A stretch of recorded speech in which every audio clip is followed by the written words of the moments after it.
శ్రీకాకుళం జిల్లా కాశీబుగ్గ పోలీసులు స్థానిక ఠాణాలో మాజీ మంత్రి సీదిరి అప్పలరాజుని శనివారం విచారించారు. ఓ బాలికపై దాడి విషయంలో గత ఏడాది అక్టోబర్ 27న పోలీసు వ్యవస్థ కూటమి ప్రభుత్వంపై ఆయన అనుచిత వ్యాఖ్యలు చేశారు. దీనిపై అప్పట్లో ఆయనపై కేసు నమోదైంది. ఈ కేసులో విచారణకు రాగా శనివారం మధ్యాహ్నం 2:30 నుంచి రాత్రి 9:30 గంటల వరకు పోలీసులు ప్రశ్నించారు. పోలీస్ స్టేషన్కి పసుపు రంగు వేయాలని ఏ ఉద్దేశంతో అన్నారని పోలీసులు అడగ్గా తాను అనలేదని అప్పలరాజు సమాధానమిచ్చారు. పోలీస్ స్టేషన్కి రావద్దని ప్రజలకు ఎందుకు తప్పుడు సమాచారం ఇచ్చారని ప్రశ్నించగా గుర్తులేదంటూ దాటవేశారు. అప్పలరాజు నుంచి సరైన సమాధానాలు రాకపోవడంతో అసంతృప్తి వ్యక్తం చేసిన పోలీసులు సోమవారం విచారణకు హాజరు కావాలని చెప్పి ఆయన్ని పంపించేశారు. కేసులో విచారణ నిమిత్తం కాశీబుగ్గ ఎస్హెచ్ఓ గారు పిలిచారు, నోటీస్ సర్వ్ చేశారు, వచ్చారు.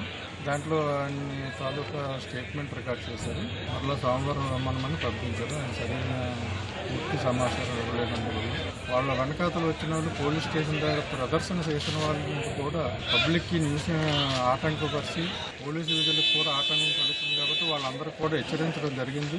వాళ్ళ మీద కూడా లీగల్ యాక్షన్ అనేది తీసుకోవడం జరుగుతుంది. వాళ్ళకు కూడా నోటీసులు సర్వ్ చేసి స్టేట్మెంట్ పెట్టి లీగల్ యాక్షన్ అనేది ఉంటుంది.